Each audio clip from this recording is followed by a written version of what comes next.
हाँ दोस्तों, एक बात सच सच बताइएगा कि दूसरे लोगों से बात करते वक्त क्या आपको हिचक होती है, झिझक होती है? यानी कुछ लोगों के सामने आप बात करना चाहते तो अपनी बात को रख नहीं पाते हैं, कहीं भाषण देना होता है तो वहां झिझक होती है, या सही शब्दों में आप अपनी बातों को नहीं बता पाते। मन में विचार होते हैं, शब्द होते हैं, लेकिन जुबान साथ नहीं देती।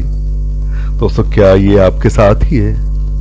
नहीं दोस्तों, एक सिर्फ आपके साथ नहीं है, ऐसा बहुत सारे लोगों के साथ है।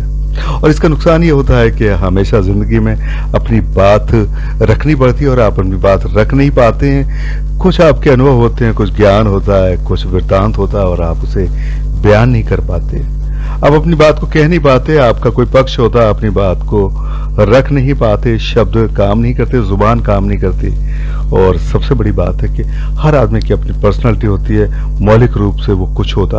आप किसी व्यक्ति के साथ कितने वक्त क्यों ना रहे हों, लेकिन उसके बारे में तब तक नहीं जान पाएंगे जब तक वो खुद अपने को ना बताए, प्रदर्शित ना करे, अपने आप को शो ना करे। भाषण द्वारा या लेखन द्वारा ही आदमी अपने विचारों को, जो उसके मौलिक विचार होते हैं, उन्हें प्रकट कर पाता है, तभी लोग उसके बारे में जान पाते हैं। वरना तो आदमी सामने वाले के हिसाब से परिस्थिति के अनुसार व्यवहार और आचरण करता है।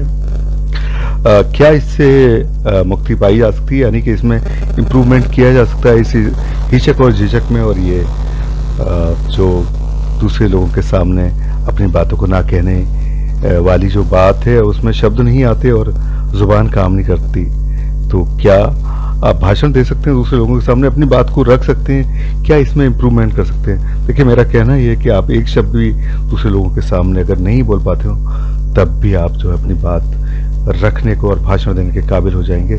कुछ टिप्स मैं देता हूँ। देखिए, मैं बात शुरू करता हूँ संगीत से इसलिए क्योंकि संगीत और जो बोलना है, जो भाषण देना है, दूसरों के सामने कहना, मिलती जुलती बात है। जुबान से दोनों चीज है। गायकी जुबान से होती है और कान से सुनी जाती है, लेकिन दोनों का लहजा अलग होता है। अच्छा भाषण देने वाला अच्छा गायक हो जरूरी नहीं, और अच्छा भाषण देने वाला अच्छा गायक हो जरूरी नहीं है। दोनों अलग अलग विधाएं, लेकिन समानता ये है कि दोनों में लय होती है, सुर होते हैं। संगीत में क्या होता है, अगर हम गायकी की बात करें तो संगीत में होता यह है कि जो संगीतकार होते हैं एक अच्छी धुन तैयार करते हैं, और फिर कवि या शायर या गीतकार जो होते हैं उसमें शब्द रचना करते हैं। कभी कभी ये होता है कि कुछ शब्द, कुछ रचना होती है जिनमें बाद में संगीत बनाया जाता है। दोनों स्थिति होती है कि चाहे शब्दों में संगीत प्रो है या संगीत में शब्द प्रो है। इसके बाद जब गीत तैयार हो जाता है तो एक अच्छे गायक से, उसकी आवाज से, वो खुद गायकी का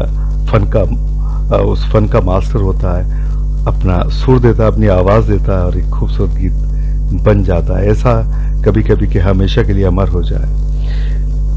अब धुन जो होती है वो एक लय होती है। एक तीसरी क्लास में मैंने पढ़ा था, एक परिभाषा पढ़ी थी, संगीत था हमारे इसमें, लय के बारे में। समय की समान गति या चाल को लय कहते हैं। लय एक ऐसा भाव है जो अत्यंत सुखदायक है। घड़ी की टिक टिक लय का एक सुंदर उदाहरण। यानी कोई चीज एक कायदे से, उसका कोई घटना होने का एक क्रम अगर हो तो वो चाहे आंखों को देखने में दृश्य सुखद लगता है या फिर कानों को सुनने में, ये मानव की प्रवृत्ति होती है। छोटे बच्चे को भी अगर आप देखें, 5-6 महीने का बच्चा जब संगीत सुनना, ध्यान आकर्षित होना होता है, आपने देखा होगा कुछ गानों पर वो अपनी गर्दन हिलाना शुरू कर देती। यानी कि मानव की मौलिक प्रवृत्ति है। अगर आप अच्छा बोलना चाहते हैं तो आपको 3 चीजों का ध्यान रखना पड़ेगा। 3 चीजों में आपको अभ्यस्त होना पड़ेगा, उसमें मास्टर होना पड़ेगा, उसमें आपको प्रैक्टिस करनी होगी। सबसे पहली बात है कि लय, आपका बोलने का जो लहजा है वो किस तरह का है। अब देखिए, आपका जो भी लहजा हो उसे आप उसे इम्प्रूव कर सकते हैं, और वरना तो आप किसी दूसरे व्यक्ति से, आप नेट पे जाइए, कोई अच्छा भाषण देने वाला हो, उसकी आवाज आपको पसंद आए, उसका बोलने का लहजा पसंद आए, उसे आप कॉपी कर सकते हैं या उसका अनुकरण कर सकते हैं। ऐसे ही होता है गायकी में भी। पुराने गीत जो लोग गाते हैं, जो पूर्व में गाए हों दूसरे सिंगर्स के, उनसे अभ्यास करते हैं, फिर अपनी खुद की जो विधा है उसे बढ़ाते हैं, अपना लहजा बढ़ाते हैं, अपनी शैली विकसित करते हैं। इसमें कोई बुराई नहीं है, गलत नहीं है, कोई सीख के नहीं आया। सारी चीज समाज से, दूसरे लोगों से ही मिलती हैं। आप उसकी फिर अभ्यास कीजिए, उसे कानों में बसा लीजिए लहजे को। वो कानों में रच बस जाए। उसके बाद उस पर शब्द प्रोइए। शब्द आपके हो सकता है कि आपका ज्ञान पहले से काफी इतना ज्यादा हो कि शब्द प्रोने में कोई परेशानी ना हो। तीसरी बात आती है आपकी आवाज की। आवाज कुदरती होती है, लेकिन अभ्यासों से बहुत बेहतरीन बनाया जा सकता है। कई गुना बेहतरीन आप बना सकते हैं। आपका लहजा, आपकी आवाज में अगर कमी भी है उसे सुधार देगा, और अगर आपकी खूबसूरत आवाज है तो उसमें चार चांद लगा देगा। तो तीन चीजों की आपको प्रैक्टिस करनी है। मैं चाहूंगा कि आप जो लहजा आपने चुना है उस लहजे में आप सुबह आधा घंटा, कम से कम आधा घंटा अखबार को पढ़ें।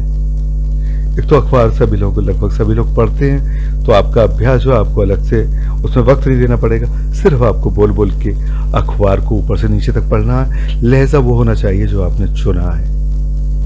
उसमें आपकी तीनों चीजों की प्रैक्टिस होगी। आपकी पढ़ने की प्रैक्टिस होगी, आपका ज्ञान बढ़ेगा, आपके सही शब्द जो आमतौर पर इस्तेमाल किए जाते हैं उनका उच्चारण आप बहुत सही तरीके से कर लेंगे, उसका अभ्यास कर लेंगे। आपका ध्यान भी आकर्षित होगा। आपकी शुरू में आपने देखा होगा अगर आपको अभ्यास नहीं होगा तो उच्चारण में दिक्कत आएगी, आप बीच में अटकेंगे, लेकिन करीब 10 दिन बाद आप में परिवर्तन होना शुरू हो जाएगा।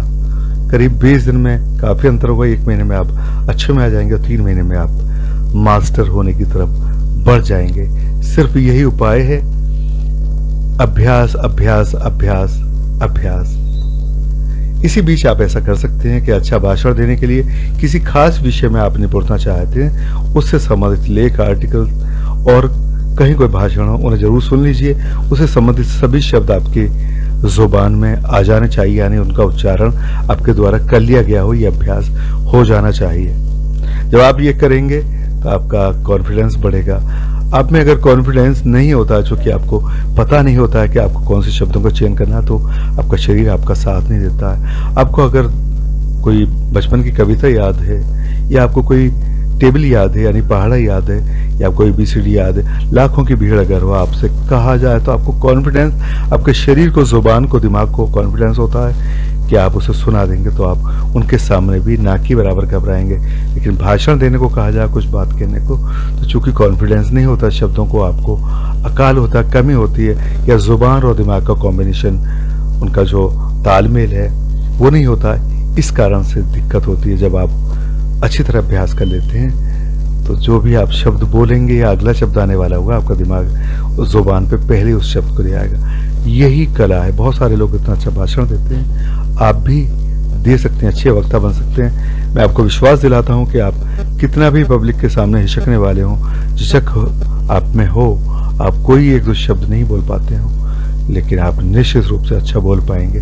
सबसे बड़ी सफलता आपकी होगी कि और लोग आपकी प्रशंसा करें। दूसरी आपकी एक तारीफ होगी कि आपकी भाषा ऐसी होनी चाहिए कि आपकी भाषा के आधार पर कोई आपको तय नहीं कर सके कि आप किस क्षेत्र के रहने वाले हैं। आपकी भाषा जरूर इस प्रकार की होनी चाहिए कि आपकी भाषा से आपके निवास स्थान का, आप कहाँ से बिलोंग करते हैं, इसका पता नहीं लगे। जैसे कि आप टीवी पर एंकर्स को देखते हैं और अनाउंसर को देखते हैं, आप उनकी भाषा से बिल्कुल अंदाज नहीं कर सकते वो किस क्षेत्र के रहने वाले हैं। अगर आपके साथ ऐसा होगा तो आपकी सबसे बड़ी सफलता होगी। आप अपने क्षेत्र जिसके रहने वाले हैं उसे भी बढ़ाइए, लेकिन जब आप सार्वजनिक मंच पे जाते हैं, आप ऐसी जगह जाते हैं जहाँ सामने जनता है, तो ऐसी स्टैंडर्ड भाषा जरूर बोलने का प्रयास करना चाहिए, चाहे वो हिंदी हो, इंग्लिश हो, चाहे आपकी कोई क्षेत्रीय भाषा हो, उसका एक स्तर होना चाहिए। तभी आपकी भाषा की खूबसूरती बढ़ेगी और दूसरे लोगों पर भी असर पड़ेगा। शुरू में आपका टारगेट 5 मिनट का होना चाहिए। आप 1-2 मिनट बोल पाते होंगे, 5 मिनट का टारगेट बनाइए कि आपको जल्दी 5 मिनट बिना देखे, बिना पढ़े आप 5 मिनट बोल सके, और इसे 15 मिनट तक ले जाइए। शुरू में आप मदद के लिए अपने नोट्स रख सकते हैं, लेकिन बोलना आपको बाद में। अगर आप 15 मिनट बोल सकते हैं तो फिर आप आधा घंटा ही बोल सकते हैं, 1 घंटा ही बोल सकते हैं, आप जितना चाहे बढ़ा सकते हैं। इस अभ्यास से सबसे बड़ी बात होगी कि आपका उच्चारण साफ होगा। दूसरी बात यह है कि आपका गला सूखेगा नहीं, आपको बार बार पानी नहीं पीना पड़ेगा, और बात करते करते आपकी आवाज़ और आपकी शैली बदलेगी नहीं। इसका अभ्यास करते रहिएगा। आप अभ्यास करेंगे तो ये सारी कामयाबी होगी। सभी को मैं सुझाव दूंगा कि आप इस चीज़ को करें, क्योंकि जिंदगी में अपने को प्रदर्शित करना एक बहुत बड़ी कला है।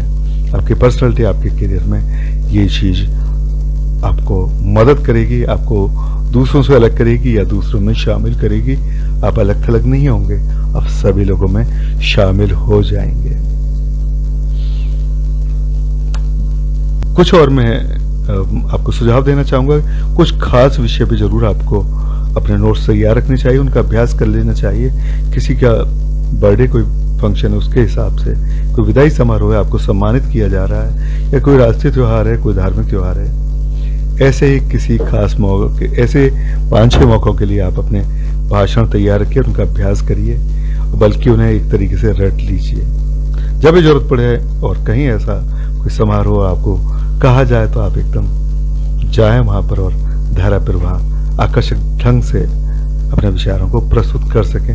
अगले वीडियोस में मैं कुछ ऐसे अपनी तरफ से भी मैं कोशिश करूंगा कि ऐसे वीडियो तैयार करूं जो इन सारे मौकों के अवसरों से संबंधित हों, क्योंकि मैंने नेट पे देखा मुझे बहुत अच्छे भाषण नहीं मिले हैं, और इस तरह के विदाई समारोह या खास मौके के इस तरह के कोई व्याख्यान देने के लिए मेरे पसंद के नहीं मिले हैं।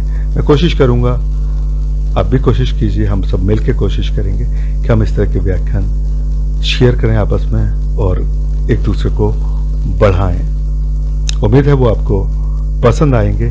एक दो शायरी, गजल, कविता भी आप डाल सकते हैं जो आपकी भाषण व्याख्यान में चार चांद लगा सकती है, लगाएगी। धन्यवाद, शुक्रिया। आपका दिन शुभ हो, आपके लिए मंगल कामना। जय हिंद, जय भारत। दोस्तों, एक बात